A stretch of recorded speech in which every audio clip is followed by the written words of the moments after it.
York, big city of dreams. New York, big city of dreams.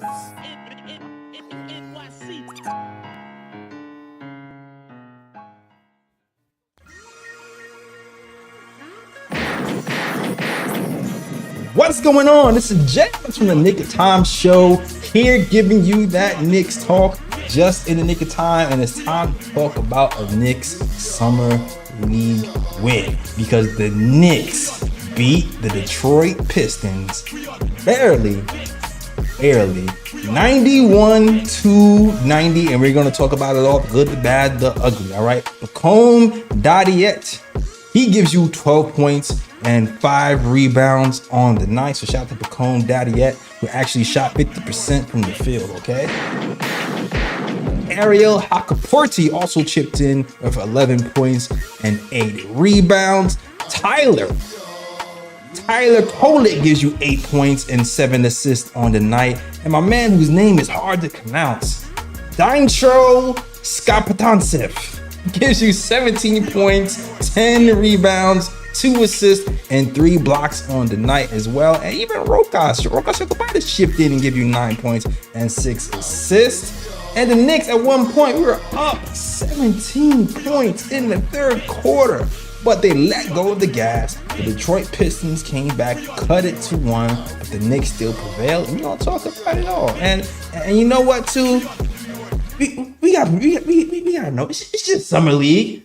You know, it's just summer league, so you can't really take summer league games too seriously. Yes, you can. Unless your name is Lee Escobedo. Let's go. Exactly. Lee Escobedo sees summer league games like Game 7 in the NBA Finals, right, Lee? That's how you see it. Right? It's the same thing, same difference. That's a stretch, but close. It is definitely very, very important for the future of this team, no doubt. And I'm feeling good tonight. I know we are feeling good. But hey, when you win, you feel good, and there's some things to like about the future. So I'm gonna just pass it off to you. I know where you're going with this already. I already know where you're going with this, which is why I want to give you the assist. Haha. All right, Tyler, so I see you. I see you. You know who else sees you? You know who else sees everybody in the court? Tyler. Man. Kolec. Show off, man. I need to give Walt Perry some flowers. He's done a great job picking outside of a lottery. Thinking about Quentin Grimes, Manuel Quickly, Deuce Bride, Jericho Sims, Rokas Jokovic. Also, all the dudes that he drafted this year, which is an excellent class of players, all of which performed unbelievable at night in their various capacities. I mean, Tyler Kolec especially. I think there's something to be said about the ability to scout talent, both in the first round, in the second round, and beyond, even undrafted players, where the guys whose name we can't pronounce, that center is looking very mobile, very offensively gifted, and someone who plays better every single game, which I love that. That's something you saw in Deuce Bride during his summer league. Each game, he improved in areas that he needed to improve on. And all of these guys, this batch of dope white boys, they are some dogs, and they got toughness. All of them are tough. Rokas is tough. That white center is tough. And my man, Tyler Kolec, is a dog. Yeah. I have been this excited for a Knicks rookie in a very long time, and I've never been this excited about a Knicks second-round rookie ever. This kid has a very high ceiling, and very few guys that are drafted at his position in the second round come in with an elite, awesome skill. They're mostly maybe better than average, below average most of the time, but elite, this kid's passing. It's already on an NBA level. Yeah. His awareness for guys that he's barely practiced with, probably a lot of the dudes on the roster aren't even from America, so there's language barriers, and he's finding them on behind the three-point line lobs. He's finding them with the left hand, the right hand, the chest pass, the bounce pass, the pocket pass, the short roll, every scenario. That 360 in the air corner pass, bro. I was like, I called my dad. I called my dad 3 times a day during this game, during a summer league game. And I was like, did you just see that shit? Wow. This kid is the future. But I want to preface this before I go. I'm jumping out the window today. But I want to say this. I want to say this before I pass about the J. Ellis, that we didn't have this back and forth. Do not trade Deuce Bride. This kid's not better than Deuce Bride. Deuce Bride plays defense. Defense wins championships. You do not replace a single minute of Deuce with Tyler Kolec. But mark my words, By next year, not this rookie season, the next one, Tyler Kolec will be in the rotation. He will be a part of a 9-man rotation. He's too good not to be. He's got ice in his veins. He hit game winners in game 2. He scored the last 4 points in game 3. He's a dog. As soon as he learns the basic defensive principles, where his man's supposed to be, and hit the right rotations, he will be a part of the rotation, and he's too smart not to. Pass it right back to you. Give me the ball. Here we go. Listen, the defense has a ways to go. I think everybody can see that, right? That doesn't even have to be said. The passing, like Lee said, is off the charts. The pass when he jumped out of bounds and did the 360 and passed it to Wayne in the corner was absolutely ridiculous. The underhand pocket scoop pass to Damon Bach on the move, and he hit him right in stride for the layup, was absolutely ridiculous. His vision is ridiculous. He had 6 assists in the half, and he ended the game with 7 because he was messing it up. But He had 6 assists in the half, and that in itself was ridiculous. How you can impact the game without scoring. For him, he just needs to, to score a little bit more when he needs to. But even the thing was, he had the sense of knowing when to score. He just wasn't making a shot. So I'm like, damn, okay, you know what they're missing? You need to try to score here. He was actually doing that. He was actually trying to score there, even though he wasn't actually making the shots. But eventually, when the game was on the line, he hit a couple of really big shots in that fourth quarter, kind of like what he did a couple of games ago, the game he wasn't able to kind of recap because dudes got jobs and stuff. The court awareness is there. The cojones to take the last shot is there. He doesn't have the nerves that the other players have, because I feel like when the game was on the line, as good as, what's my man's name from Ukraine? Dmytro Skapanatazev. As good as he was the whole game, he had 17 points and 10 rebounds. Even when he got to the end, like he started almost shuffling his feet a little bit and almost traveling and kind of missing around the boards. Tyler kind of has a little bit of ice for it. He has that little bit of dog in him where if he miss, he miss. If he makes, he makes. And I really like that about him. Now, will he take over as the point guard for the Knicks in a year or two? I don't know. But I know he'll be in the league. That's for sure. I know this center conundrum might force us to make a move at some point if the Knicks want to make a move. I know that at some point. But I definitely really, really like his game, and I can definitely see it meshing. For him, he's just going to have to master scoring the rock, because in the NBA, when they know you're a passer, they just lay off on you. They just lay off of you, and they're going to force you to score. So he's just going to have to figure out a way to make himself a scoring threat at the next level, and which I think he'll take that challenge, and I think he'll be fine. I'm not worried about that at all, since he was the one to hit the game winner in game 2, a 3-pointer, of which he shot over 40% from 3 in his last year in college before being drafted, where he led the NCAA in assists per game.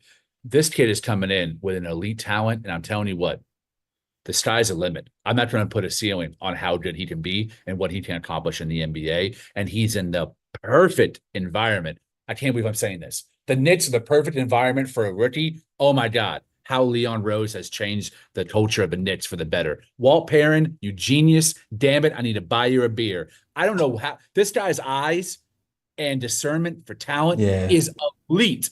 And if you can build a playoff contender in Utah, where the only way you're getting talent is through bottom of the barrel waiver wire free agency and the NBA draft, talent.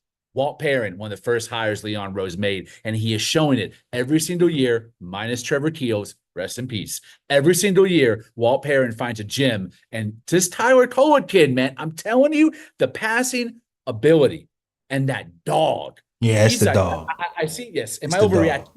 Hell yes, I'm overreacting. Bookmark this, save it, download it to your hard drive. I'm saying right now, Tyler Kolec's potential is limitless. I'm seeing a type of dog mentality from Jalen Brunson year 1 in Dallas and spot minutes, but I'm seeing the passing ability of Steve Nash in Phoenix, his year 1, of Jason Kidd in Dallas in his year 1. The passing IQ is off the charts, but the lack of athleticism, but the great handle, but the difficulty driving to the rim, but the clutch gene. But the most important thing for him to stay on any roster, but most importantly, a Tom Thibodeau roster, is the defense. Do not be a cone. And so far, he is a cone. All caps. All caps. All caps. I'm jumping out the window on both sides. Dude's defense is ass cheeks. He's got to improve. But you know what? He's got the benefit of guarding Jalen Brunson in practice. You will get cooked. You're going to get cooked. You will learn from your mistakes. And this kid seems like he's in the gym as much as he's in the video room. He's going to watch tape. He's going to see what his mistakes are. And who you don't learn from? The best point of attack lockdown defense. And Miles McBride, who's not going anywhere, and is going to tell this kid how to improve on defense, as well as the head coach of Tom Thibodeau and another very key person on staff. Mo Cheats, one of the best point guards in NBA history. Really good point. One of the smartest point guards in NBA history, and a guard that played rutted defense and led a playoff team to the playoffs with the Philadelphia 76ers. Won a championship with Dr. J and Moses Malone. Having him on staff is essential to unlocking all that Tyler Kolec has, because every stop Mo Cheats has been, he's gotten the best out of his point guards, whether it was Damon Stoudemire in Portland or it was SGA in OKC. The man is a savant with the guards, and we're so lucky to have all this infrastructure in New York so that Tyler Kolec, unlike Kevin Knox, is going to reach his potential. Bookmark this video. You know what's crazy too? I don't understand the comparison to TJ at all. It's like not even close. The games are nothing like each other. It really just seems like, okay, one is white and the other is white, and they're like short and not athletic. It's lazy. So he's TJ McCollum. Like, he is nothing like TJ McCollum at all whatsoever. The funny part about this pairing too, the funny part about Colt being here is, you know, he watches Jalen Brunson. Jalen Brunson can absolutely teach him how to move, since they both kind of guys who don't really have athleticism. But on the flip side, though, I feel like Kolec can kind of show the other point guards how to read things that they don't really read. I mean, there's certain things that are just instinct for sure that you can't teach. You just see things in that flash, and they develop, and you take advantage of that little passing window that's only open for 3 seconds. He had that gene where he just processes things at that speed. But I actually feel like the guards we have here can learn from him, which, you know, you don't really say that a lot about a rookie, but I absolutely feel like Brunson and McBride can learn from him, and they can all learn from each other, and the Knicks can be better for it. So yeah, I'm excited about just having him on the roster, even though he does not get playing time. I'm excited about them just playing together in practice and picking each other's games apart, because a rising tide raises all ships, man. My brother, I am so glad you brought that point up. It's so crucial. Brunson, there's one thing Brunson needs to learn, is how to throw a lob. If there's one thing Deuce McBride needs to learn, it's how to throw a lob. You watch Dallas.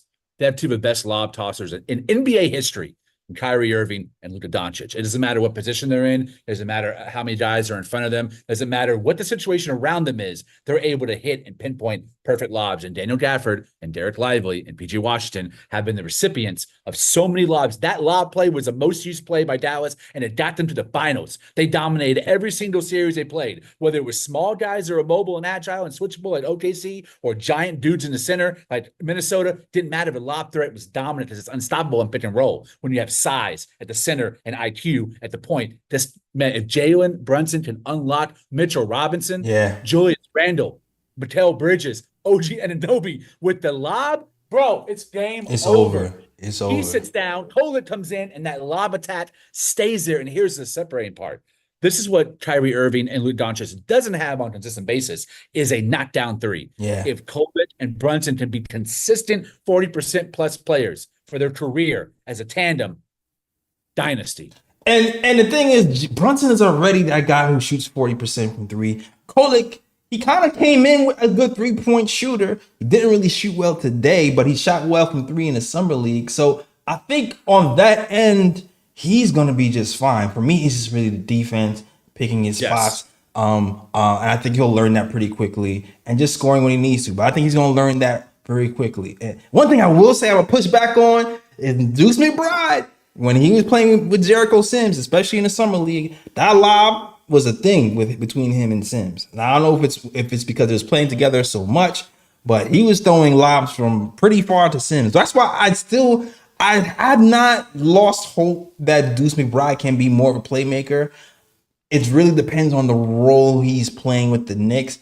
Because even though I'm looking at all the news is happening with how they see Deuce as an off-ball guard, I'm just wondering what Tibbs thinks.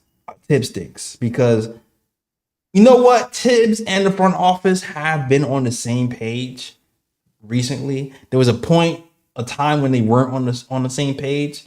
Thus, we had the Evan Fourniers and the Kemba Walkers and those guys, the Cam Reddish guys.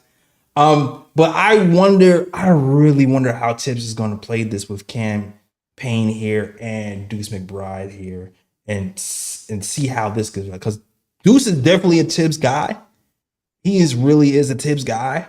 So I'm wondering how this is going to play out. If Evie's going to get the chance to develop Deuce and see if he can play make a little bit.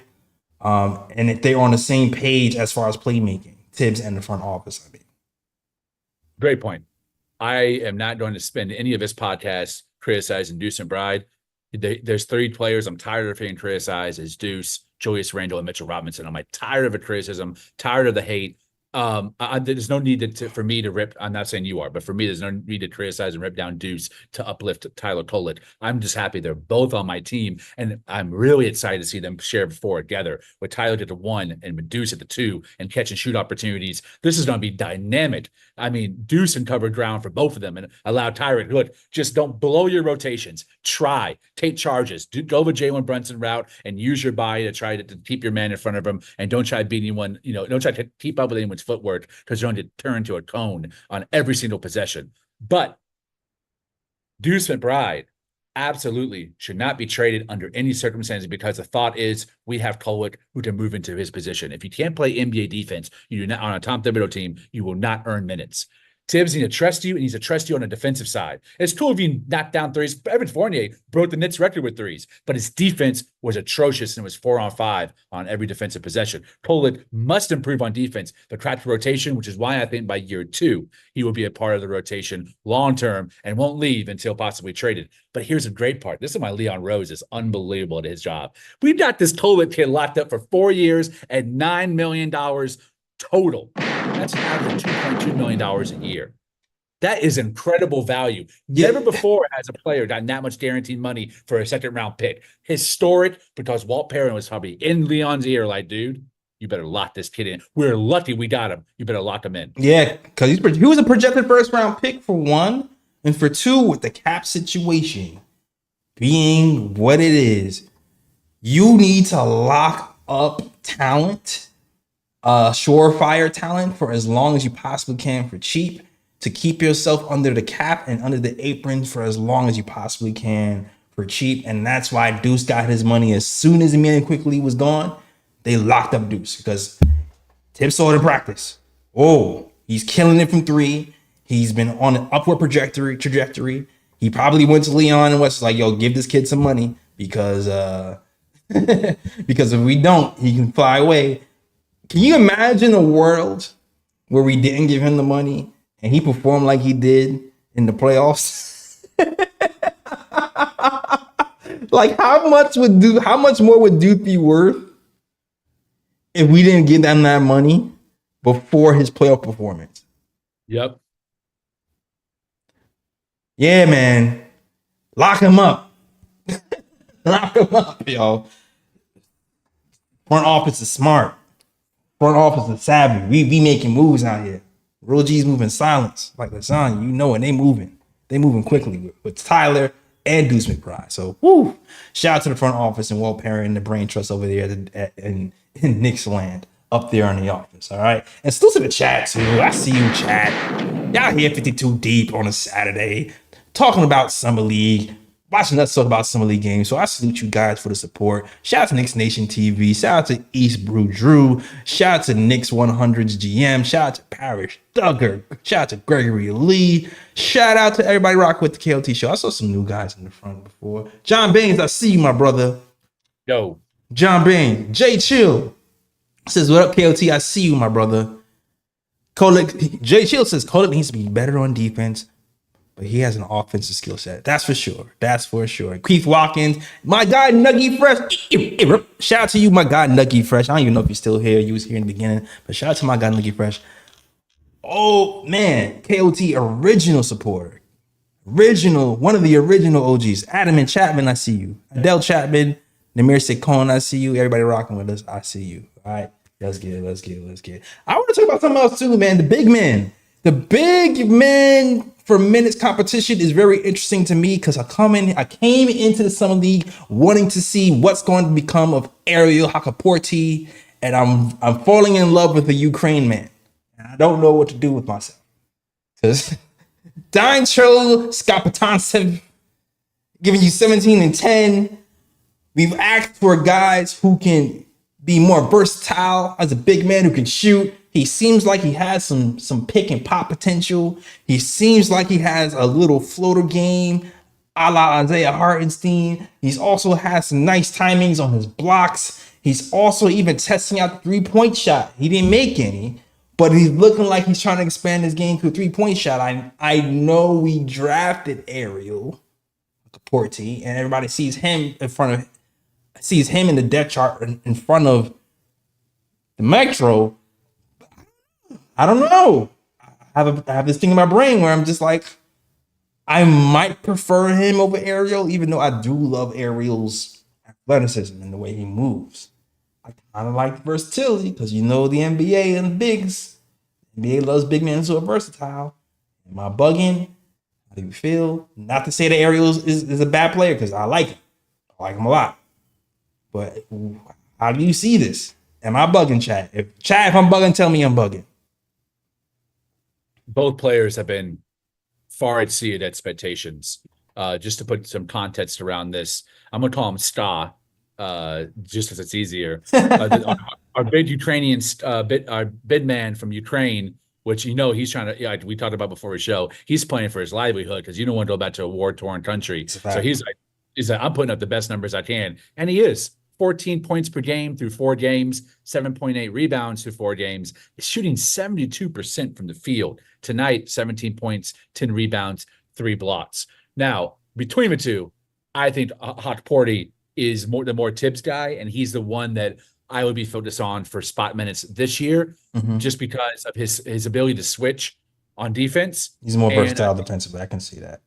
Definitely, he gives you better weak side blocking, better weak side defensive help. Where all the possessions I saw from Sta, where he was blocking or giving rim protection, is because he had one of the worst players on the other team that he was guarding, and he was just like he basically watched them foil themselves through footwork and bad dribbling, and that's how he stopped the rim. Where Hakaporti's like recovering, he's trying to cut off drives to the basket. He's guarding the perimeter. It's much more versatile and using his athleticism and lateral movement to actually stop guys from completing their sets on offense and cutting off driving lanes to the basket. I think he's more of a Tibbs dude, and he gives me shades of Precious. He also runs the floor well. He has decent hands, decent offensive awareness around the rim. I think there's an opportunity that we'll see him play some minutes during blowouts this year, or with injuries, knock on wood, where the other guy is more of a project. Again, Dusan Bry was putting up meta numbers in G League during his first and second year. I think I want to see Dimitri Stad go to G League as well, improve his physicality, his understanding of pace, and understanding of what the center position details in America. There's an NBA. This is a whole different level of physicality at the 5, and you got to be really good on defense to play at the 5 for Tom Thibodeau. So he's got a long ways to go, but the potential absolutely is there. Yeah, I can see the versatility. The versatility defensively, like when you're a big man and can move, that's an added asset. I think that's what it is that you're seeing, and what I'm seeing that you might like more, because he can probably switch on to a 4 and 3 and keep up with them a little bit better than Scott can. But I just like Scott. I just like the fact that Scott can kind of step out a little bit further. I think that's what it is. Like, I like that. Like, I grew up watching Kurt Thomas pick and pop people to death. Love it. My first favorite Knick. Yeah. So I'm just like, ooh, a foul line jumper? What would that look like? With the little bit of the floater? Now, he's not as versatile on that wing, but I still feel like his timing is still good. And that's one. And you know what? Maybe because he's been in the Knicks system a little longer, I do feel like his timing is a little bit better than Ariel's.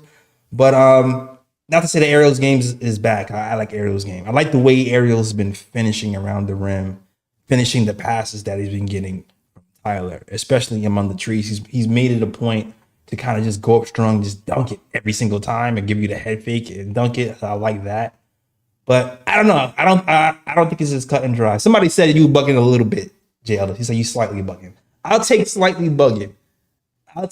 Somebody said I'm slightly bugging. I asked the chat if I'm bugging. He said, Jay Ellis, you slightly bugging. I'll take slightly bugging because slightly bugging means I'm not all the way bugging. That means you kind of see what I'm talking about. So I'll take that. I'll take that to the bank. Oh, man. But who else we want to talk about, man? Roka, I feel like everybody else is like, we're not really going to see much. I did like what I saw from Pacome Dadiet again. Washington is taking all his shots. Sometimes I'm like, man, Washington is taking a lot of shots. I wish Dadiet could get some of those shots that Washington is getting, but he's been efficient. He shot 50% from the field today. I missed the game when he shot 2 threes in a row. Didn't shoot those today, but defensively, he's still seen solid. He's finishing around the rim. And the thing that really sticks out to me with him is just his motor. He seems to be moving all the time and cutting all the time. And you better be. You're 18 years old. You got your whole life ahead of you. You got lungs, fresh legs. You better be cutting. But I'm glad he's not a lazy 18-year-old. The one thing that bugged me about Kevin Knox was his low motor. And he's the opposite of that, which is why I think he'll be fine long term. Yeah, you can tell with some principles that Walt Perrin brings with him. It's a small market mentality where it's just as much about what you do on the court as the type of person that you are off the court. He's really building a roster of very high character guys, guys that aren't going to demand minutes or demand a certain role. I mean, really since Obi Toppin was moved, it's guys who are really, really grateful to be there and are accepting to small contracts. Deuce and Bryant is a perfect example of that, which is why him and Mitch, man, there's a certain spot in my heart. Those are two guys we developed, and I don't want to let them go. I want them to be there when we win this championship and help hoist that trophy in the air. But yeah, guys are just like, the motor is endless, and they really are focused on defense. Even if they're not a defensive player, they try. And you're seeing that. Because all the scouting, everything I read in the videos I watched, the number one criticism for Pacome was on the ball creation in the mid range and his defense. People were like, he's a cone. He just burnt. And all the video I saw, he was getting burnt by guys he should not be getting burnt by, like with the eye test. But he's been playing his ass off. He's taking on big challenges too, guarding the best player on the court like he did in Charlotte and Williams. So I think there's a high ceiling there. But I think unlike Kolec, he's more like hot porty. I think he's gonna take some G League reps. Yeah, he's gonna take. Getting used to the physicality and tempo. It's a lot of reps. Game, for sure. I mean, both those guys are used to Europe. Kolec, I think, is the one who's the most used to the pace of a game. He actually, if you watch him, I'm on Kolec again. He controls the pace of a game. No, he does. Which is incredible for a second-round pick in Summer League. I don't think I've ever seen this. And I don't like the comparison and the verses of McBride versus Kolec. You saw the same shit with Hartenstein and Mitch. Like, it doesn't have to be that way. You don't hate one guy because he's white or another guy because he's black. Like, let's just be appreciative that we got these dudes on this roster and we have some cold-ass white boys. Is that what's happening right now? Oh, my God. I'm glad I don't. It must be white boy summer, man. Like, I can't believe – I've never seen this many great white guys in a Knicks jersey at one time. I'm used to Travis Knight and Michael Doliak. Oh, my God. Get off my team, bro. Get off my team. Oh, my gosh. Money. Looking like the Boston Celtics right now. looking like Duke. Oh. Looking like Ukraine.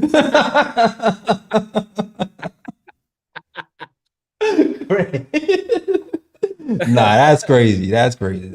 Even IQ and Deuce. It was like, everybody's doesn't have to be a competition. Everybody's on the same damn team. Yeah. Let's just. The only Knick I hate is Dwayne Washington Jr. Bro.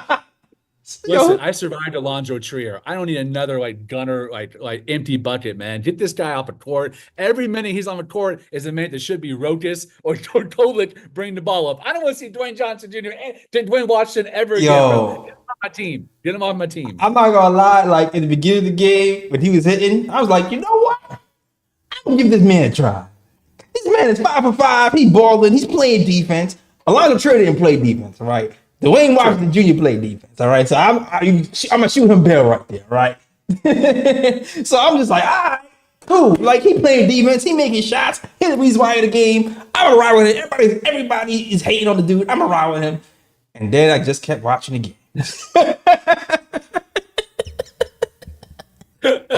Didn't take long, did it? I was just like, damn. I mean, you could have passed that ball.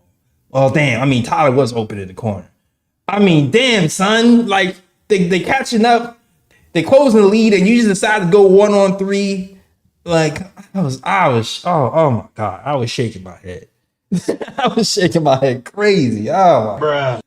But it's like, in the NBA, he probably really be a really good 3-and-D guy.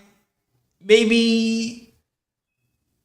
I mean, every game it seems like he shot well from 3. He shot 3 or 4 from 3. He's dead eye 3-point shooter, especially if he has his feet set. So there's something there for the kid. His shot selection is doo doo. Yeah, my biggest issue with him is he plays outside the flow of a game. Yeah, and he's playing a different game than everybody else. I kind of understand it. Again, I tend to try to empathize with the underdog, which is why I was such a Carmelo Anthony fan. Anyone who everyone hates, I tend to try to love. So Dwayne Washington Jr., he's at 24 years old. He's trying to get checked. He's probably trying to provide for his family, get him a little bit of that generational wealth. I totally understand that. Yeah. Like you're playing for your livelihood. It's not Ukraine level livelihood, like right. But I mean, it's you're trying to raise yourself into a different tax bracket and actually have a little bit of disposable income, maybe buy a house. Who knows? In this economy, it's very hard to do any of that. But I understand why he's doing it. But bro, it's just so obvious.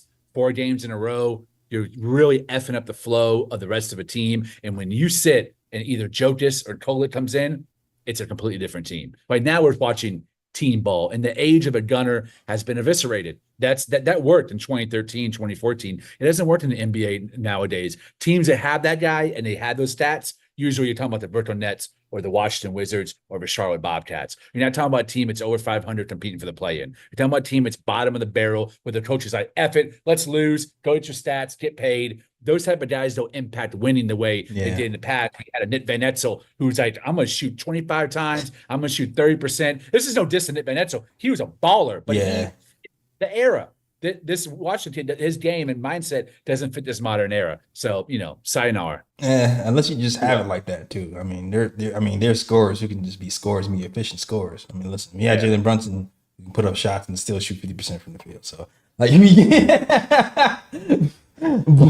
like it happens. Teams does. I mean, Steph Curry puts up shots too, but Steph Curry's shooting numbers are astronomical. You ain't gonna tell him not to stop shooting. Yeah, but we're talking about ain't Steph Curry, my friend. But I try to emphasize too. Steph Curry wasn't Steph Curry when he first started. When Steph Curry first started, he was probably like, "This is a bad shot. That's a bad shot." And then he started going in. He's like, "You know what? That's a Steph Curry shot." But too. Same with Brunson. Yeah.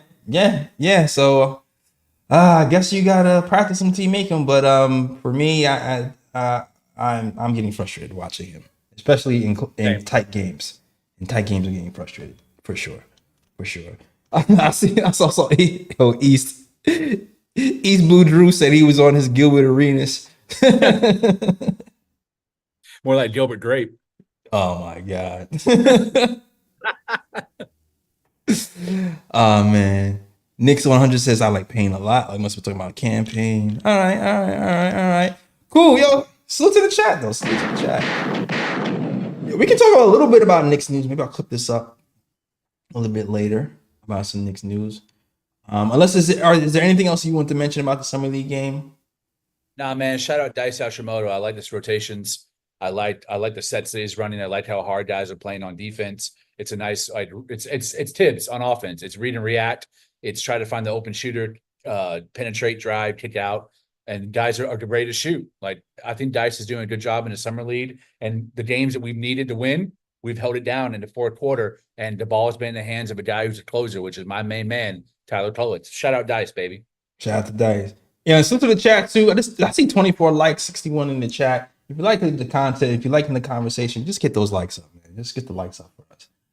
We like super chats. We like that stuff. But if you can't help out the channel that way, the likes definitely help, and hitting the hearts in that little corner to help as well. All right. Somebody said, "Yo, y'all forgot to mention Bow." Playing good. Bow. You know what I like about Bow? Bow, he just tries. Like, he needs to slow down a tick sometimes, but defensively, he's going to give that extra effort. Like, I feel like he's that guy. He's going to give the second, third, fourth, and fifth effort because he was all over the place, and he's going to sprint every moment. If you kind of clock how much miles per hour people were running like they do in the NBA, I feel like he'd be up there because he kept moving. I do feel like sometimes he's a little bit out of control. But I just liked his defensive effort. He probably will stick somewhere. I'm not sure about this team, but he definitely sticks out to me for sure because of his effort and his speed and his motor. Motor is the right word. We shouted out TCU's all-time leading scorer earlier, and Kurt Thomas, my first favorite Knick, and a Dallasite. And Ball also played for TCU. And you're right, great. He's might be the best individual defender that we've had so far. Even though Patome has been playing really good defense too, but Bao has been relentless on the defensive end and probably the best cutter in summer league. I think that was one of Patome's strengths that I saw in most of the scouting reports, that he was really good at cutting. But I think Bao has been the best cutter. And he's been the recipient of a lot of those Kolec dimes and Rokas dimes on those backdoor cuts. So hey, man, he's doing everything that Tibbs would want him to do. But I think he gets it. What Washington's doing, that you're destined to be 28, 29 in the G League trying to get an opportunity. But Bao, the Knicks don't. Some team would give him a two-way contract because he plays relentless defense with a high motor, and he hits the shots that he's supposed to hit that are high efficiency. Yeah, and passing lanes aren't safe with that kid. If you're going to throw a pass, don't throw a lazy pass around him, because if you do, he is going to spat it away and try to turn that into a fast break. So I kind of like Damian. He stood out to me. I didn't even know who. Yeah, I like Damian. He stood out to me. Shout out to Damian. All right. Yeah, salute to the chat, man. Salute to the chat. I hope you like that summer league talk. I do briefly want to talk about some Knicks news. So let's get into some really, really brief Knick news coming from Ian Begley. All right, because Ian Begley did give us some news about Julius Randle. And it was reported that Julius Randle and the Knicks would not be looking for an extension in August. Now, we all know August, or you might not know, but August is the earliest the Knicks can extend Julius Randle, but both of those guys aren't thinking at that at the moment.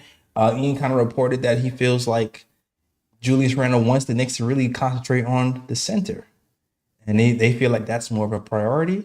But Julius Randle is extremely excited about getting back to the Knicks because he's excited about having Mikal Bridges and the rest of the team here. He saw what happened in January.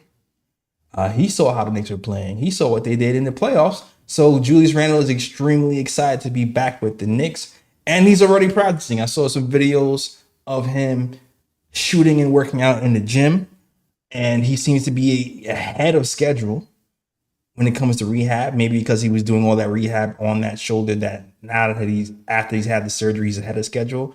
Julius Randle himself said on a podcast a month ago that he should be back for the start of training camp, which was a big surprise to me when he said it.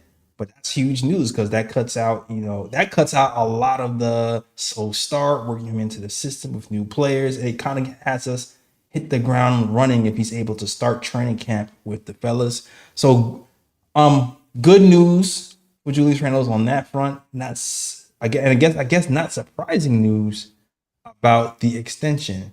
Now, I know some people kind of worried about the extension and about what his fit will be long term, but me myself, I'm not really worried about the extension his fit long term. I feel like it's going to work itself out, and he'll be here. Maybe just me being an optimist and seeing what happened before, but I feel like Julius Randle's here to stay. What are your thoughts on the news about Julius Randle's extension or lack thereof?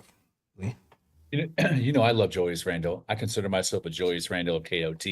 I'm the most frustrating, sometimes the most annoying, sometimes the most material. Every now and then I might be known to give a chat or my co-host a thumbs down when I'm in the mood to be disagreeable. But give me the damn ball, man. Give me the ball.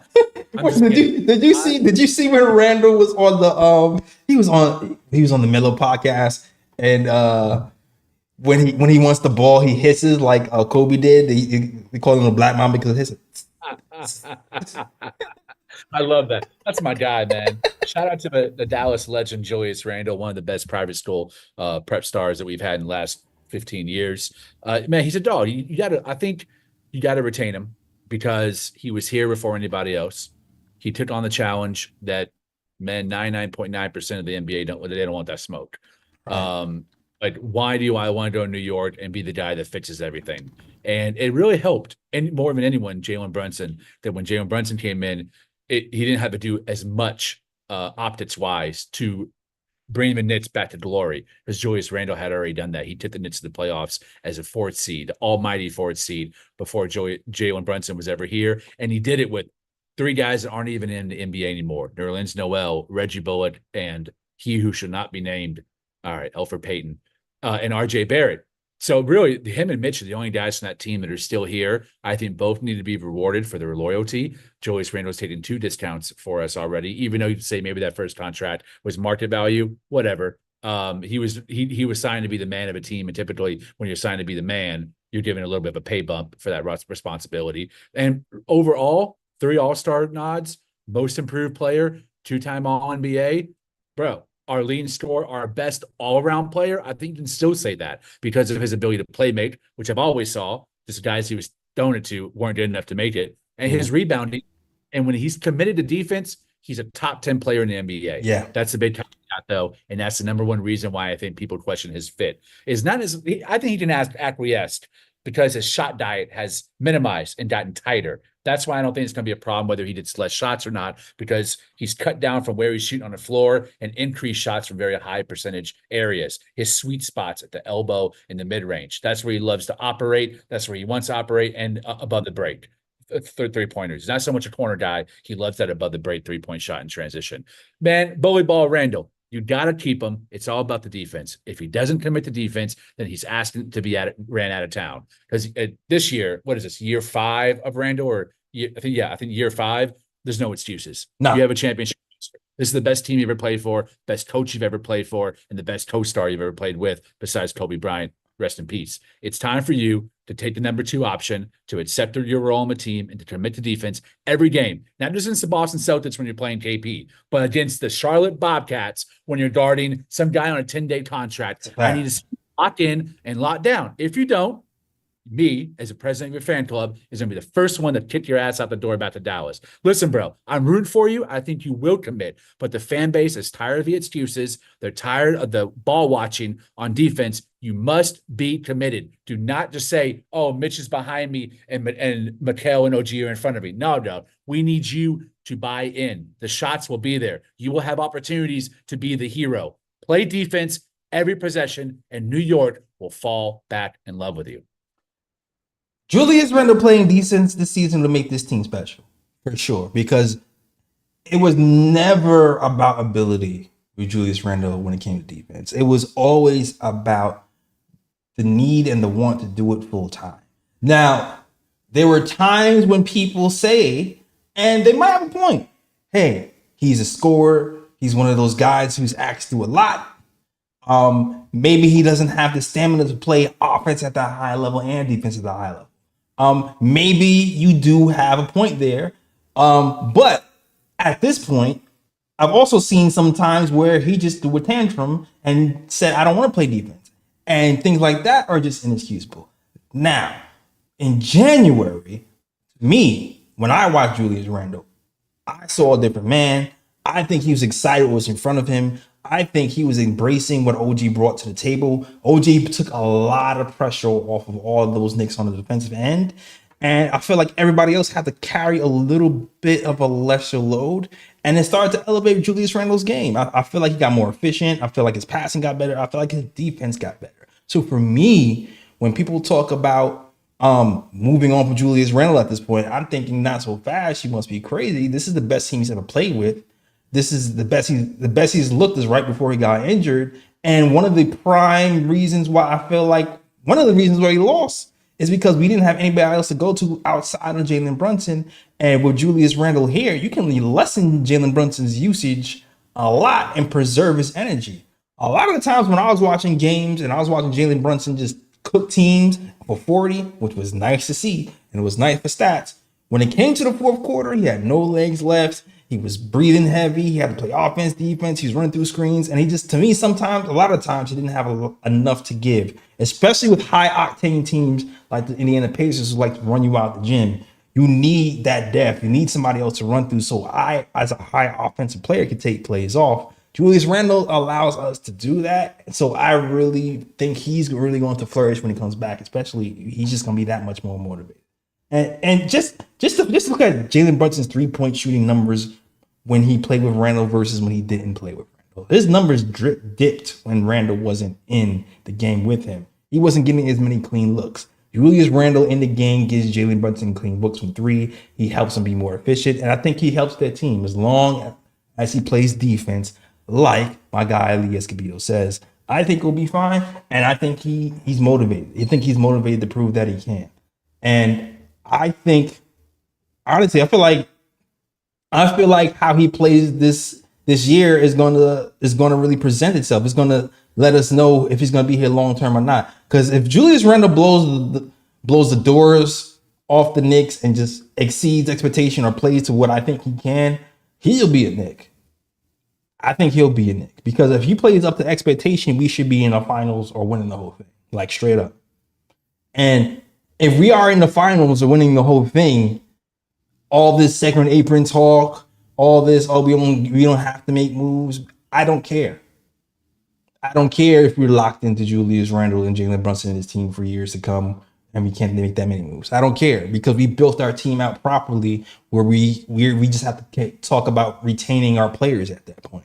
So as long as he does what he has to do, we can start building dynasties here. That's the way I see it. Julius Randle, he had the talent to help us get over the top and build that dynasty. So I just need to see my man do it. That's it. That's it. JLS, cut that, clip it, put it on YouTube. That was a great monologue. That was one of those KOT specials. Glad to witness it. I agree 100%, man. Randle, you touched on a very good point. You said if he's locked in, we can be special. And the way that I see that the most is now with Isaiah Hartenstein gone, how do we close games? And if we didn't close games with Julius Randle as a stretch 5 and he's shooting 36% from 3, that's the minimum. 36%. Just hit that. And you're playing defense, we are unstoppable. Now we're just like the Boston Celtics. We don't have the rim protection of Kristaps Porzingis, but offensively, it's a juggernaut with Brunson, Devo, Mikal, OG, and Randle. That is better than the 5 that Boston puts on the floor too, because Jalen Brunson will be your closer, and you have every other guy that either acts as a serious secondary weapon or a decoy. And there's no better decoy in the NBA than what Julius Randle presents for Jalen Brunson. You cannot double Brunson and leave Julius Randle open because if you give him single coverage, he has so many badge of tricks in his arsenal, he's done to you 2 points. It's unstoppable. It's him committing to the defensive end so that Tibbs and trust him closing at the 5. Listen, I'm going to keep his criticism short of Mitchell Robinson, the free throw shooting. We all know that's going to keep him off the floor and closing minutes. Isaiah Hartenstein was elite because he was able to close and hit free throws if it became a foul merchant contest. Right. The only other the only other player, Ian, who I trust more than anyone, has reported that we've been in contact with as a team is Clint Capella. We did Clint Capella, same issue as Mitch. Career 54% shooter from the free throw line. Hat of Capella. It will be Randle closing games at the 5 because Randle is at least capable of hitting 1 out of 2, if not 2. So I need Randle to be locked in on defense so there's no issue with having the best, most potent New York Knicks offense of my lifetime and maybe in Knicks history. It's funny, we can get away with Randle at the 5 depending on what team we play, I'd say. Like, I'm not sure if we get away with that with the 76ers. But maybe every other team we can. Maybe every other team outside of the 76ers and the Denver. Nuggets and what? Maybe the Timberwolves. There's a few teams where I feel like we can't get away with that. Nah. But there's some certain teams, especially in the East, where I feel like, especially in closing minutes, we can get away with that. Or even off the bench, we can do something crazy where you can have Randle at the 5 playing with the bench with like OG and I don't know. I'm OG at the 4 and with McBride and Cam and I don't know. I'm going crazy right now. I'll see your take and raise it. Sometimes it runs to our benefit, as if we play Indiana, no one's a better defensive matchup for Miles Turner than Julius Randle, who's probably our best perimeter defender in that front court spot. Or if we play Cleveland, how the hell is Jared Allen going to defend Julius Randle as a stretch 5 in closing minutes? I think Cleveland would have to take him out the court and put Mobley at the 5 in order to guard Randle. So there are situations. Well, like I disagree with Minnesota because Gobert is the same situation. You have to sit him because of foul trouble and just getting beat on switches and pick and roll. But Denver and Philly, you're right. What the hell are you going to do? You have to have Mitchell Robinson out there for one-on-one defense. But the other 27 teams in the NBA, Randle is our advantage, not disadvantage. But it all depends on his commitment to defense and his secondary or tertiary role on offense, as much of a playmaker as he is a scorer. It really depends on the 3-point shooting. That's what it really was because I still remember when it was when Donovan Mitchell and Jalen Brunson was playing and Gobert was forced to guard the 3-point line. He had to be taken out the game because he was guarding a 3-point shooting center. I forgot the name of the center at this point.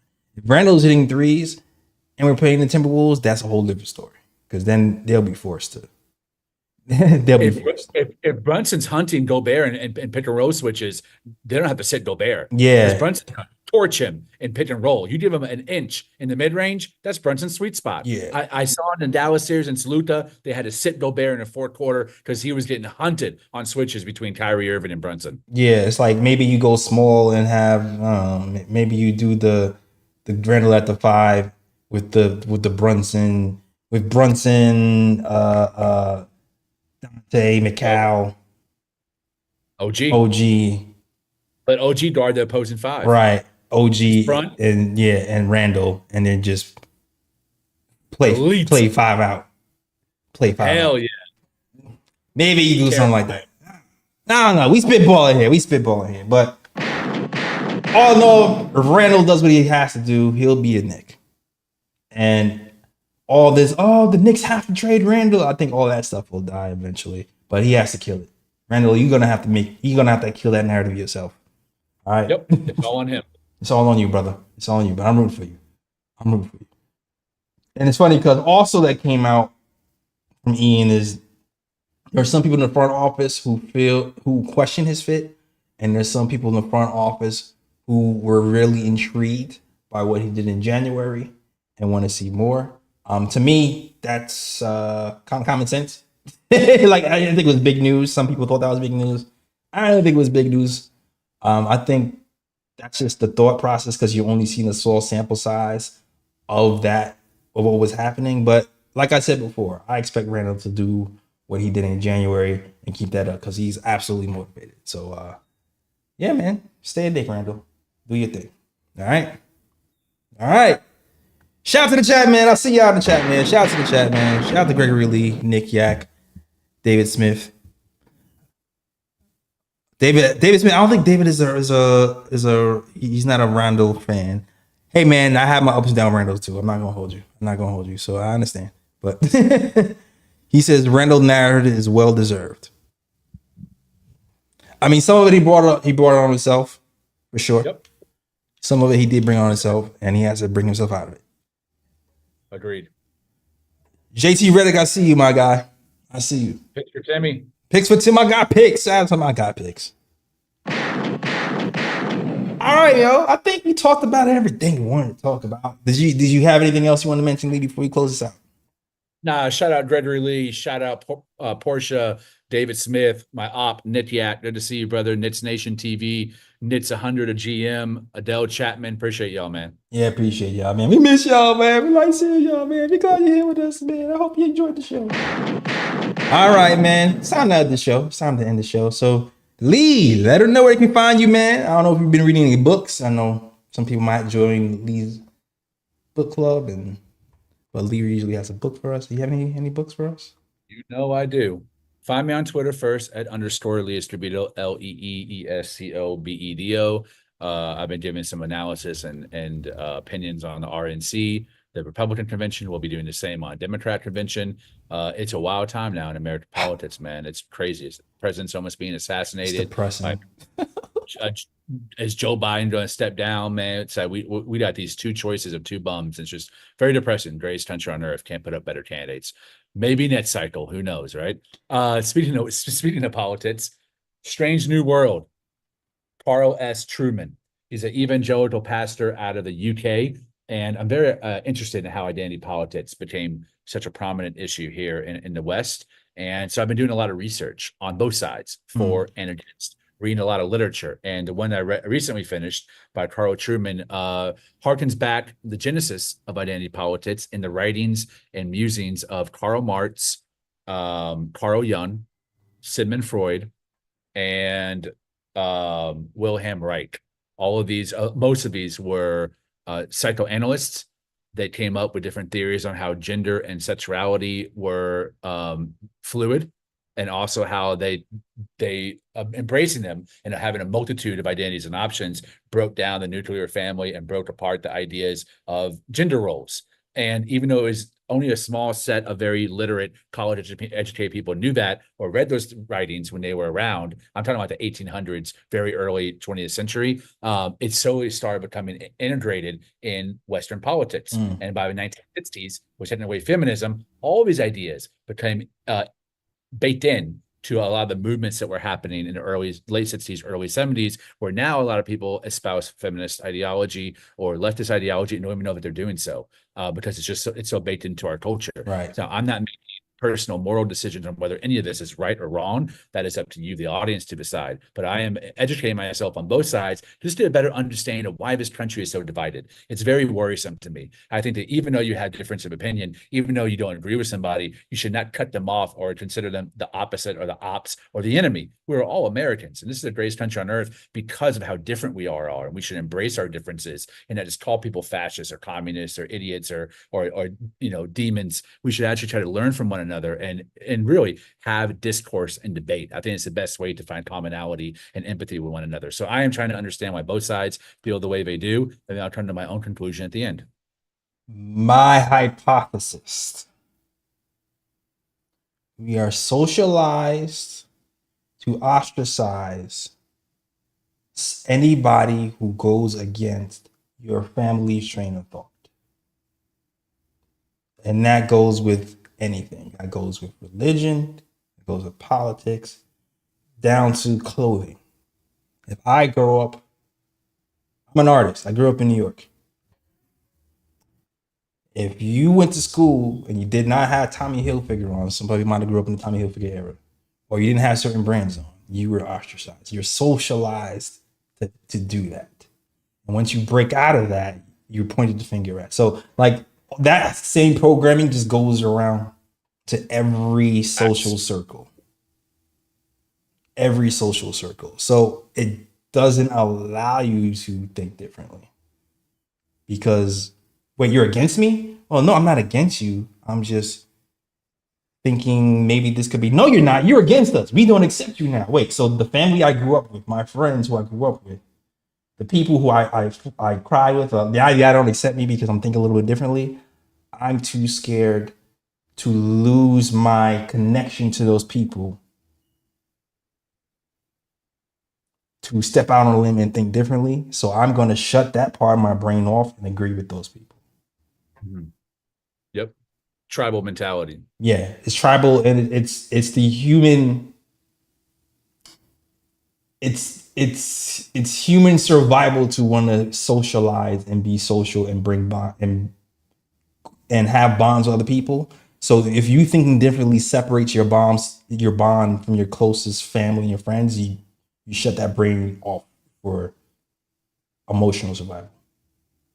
And this is why I think it's most important that the bonds that we surround ourselves with are: one, we're all human beings; two, we're all American citizens; and three, we all share some commonalities of a love of family, love of God, whatever God means to you, love of other people, instead of embrace each other over the majority of things we have in common, not the minority of differences that we have within one another. I think if we did back to that national identity and a national sense of all the commonalities that we share as human beings, I think this country could really get away from the partisan mindset that we have, where we just want to view the other side as the enemy, and we want our side to win at all costs. Right.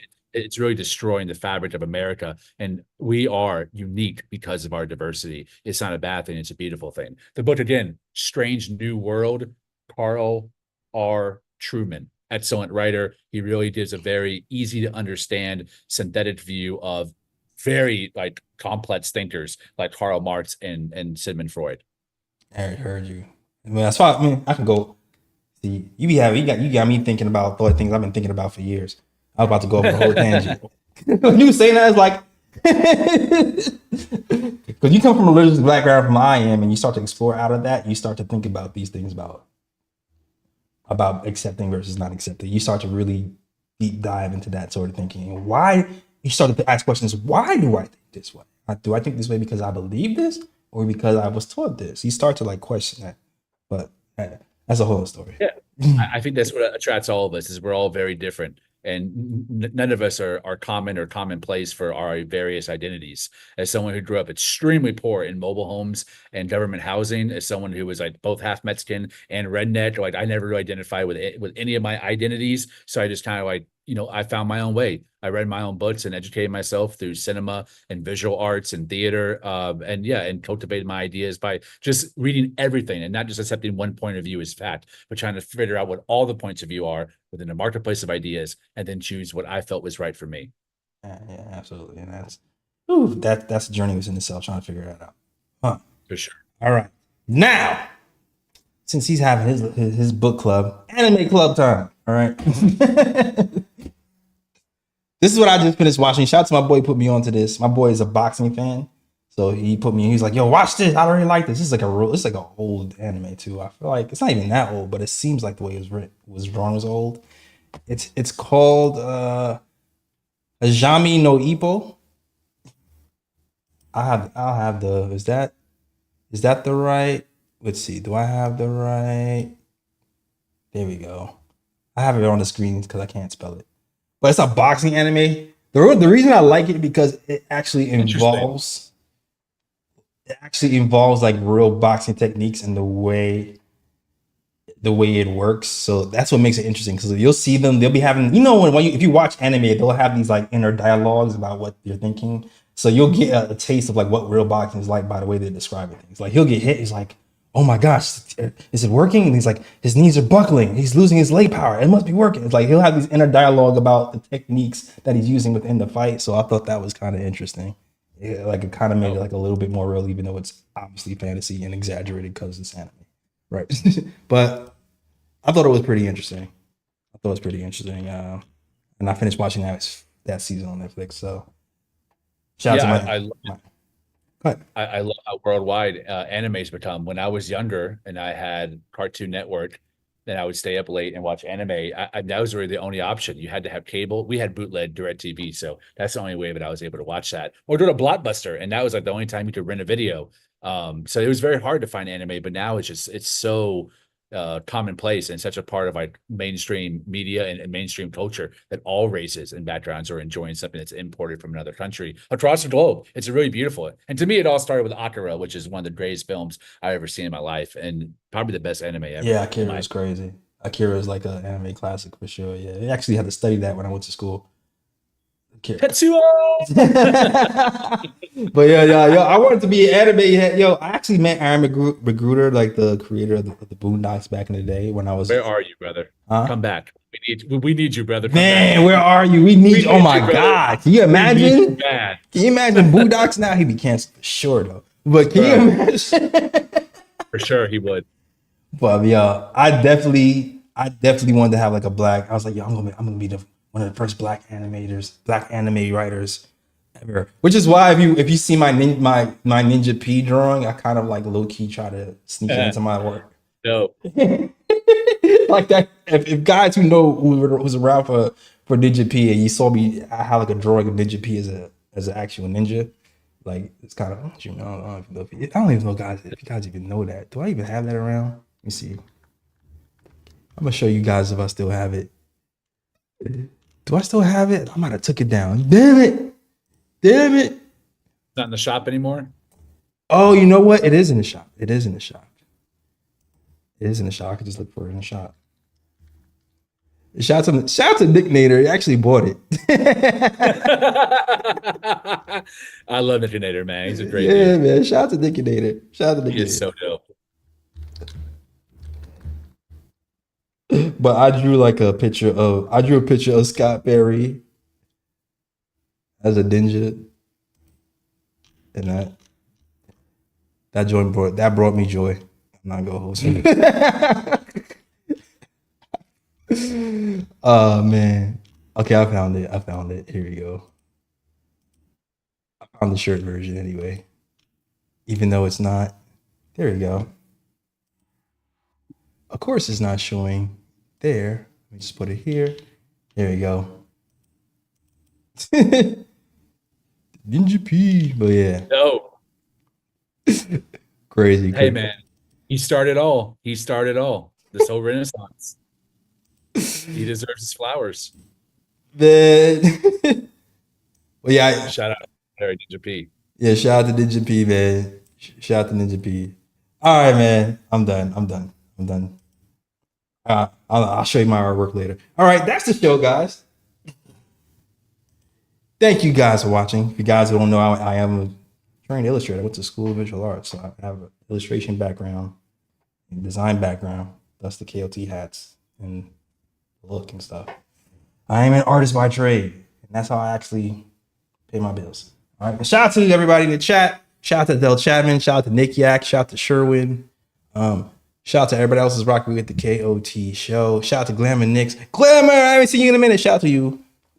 We love you, Glamour. Yeah. Shout out to you. Yeah, man. Sherwin too. I haven't seen you. You just got here. But that's the show. Thank you guys for watching. And yeah, we'll be back tomorrow because we do have a game tomorrow at 6.